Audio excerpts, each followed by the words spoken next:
Je vous ai ramené ce que vous m'avez demandé. Un échantillon de crevettes, un échantillon de langoustine.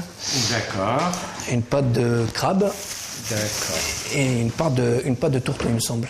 Aussi. Contrairement aux apparences, Jean-Paul n'est pas là pour un cours de cuisine, mais pour un diagnostic d'allergie alimentaire. Depuis une dizaine d'années, il soupçonne les crevettes d'être à l'origine de réactions très importantes. J'ai des plaques sur le visage, sur le torse, sur le dos, sur les bras. Et j'ai également des difficultés à respirer. Le moment est venu pour Jean-Paul de savoir s'il est réellement allergique à ces crustacés. Là, c'est du tourteau. On peut utiliser des produits préparés en laboratoire comme nous le faisons pour les aéroallergènes, les allergènes respirés comme les acariens ou les pollens. Et ils sont très au point pour cela.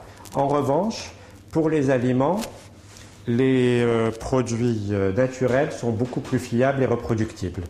Avec précaution, le médecin prélève un morceau de chair de chaque aliment. Donc là, je prends un bout de langoustine et je vais finir avec une crevette.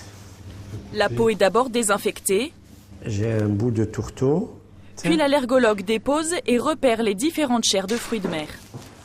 On prend des pointes stériles qui ne font pas mal et qui permettent de mettre en contact l'allergène avec la peau. Et ce faisant, on va déclencher une petite allergie, une micro-allergie locale. Une nouvelle pointe est utilisée pour chaque aliment afin de ne pas mélanger les allergènes.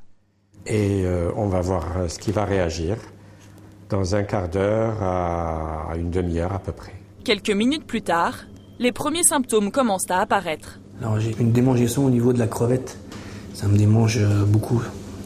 C'est comme la langoustine, c'est pareil. J'ai bien envie de les arracher, de me gratter. L'attente aura duré une vingtaine de minutes. L'allergologue va enfin pouvoir décrypter les résultats. Vous voyez que le tourteau commence à réagir un petit peu, Oui. même si vous ne sentiez pas la démangeaison. Autre allergie découverte, celle de la langoustine. Vous voyez que vous avez une papule, une rougeur et des démangeaisons. C'est une triade qui est le signe d'une allergie. La réaction est typique. Outre les surprises, le test a permis de confirmer l'allergie aux crevettes de ce patient. Donc c'est bien dommage parce que j'aime bien les fruits de mer, donc je vais m'en passer. Et puis je vais éviter d'en manger. Même s'il surveille son alimentation, Jean-Paul n'est pas à l'abri d'une ingestion accidentelle. Il devra donc toujours garder avec lui une trousse d'urgence. Uniquement allergique aux crustacés, il pourra se consoler en mangeant des huîtres, des moules ou du poisson. Pour vous habiller.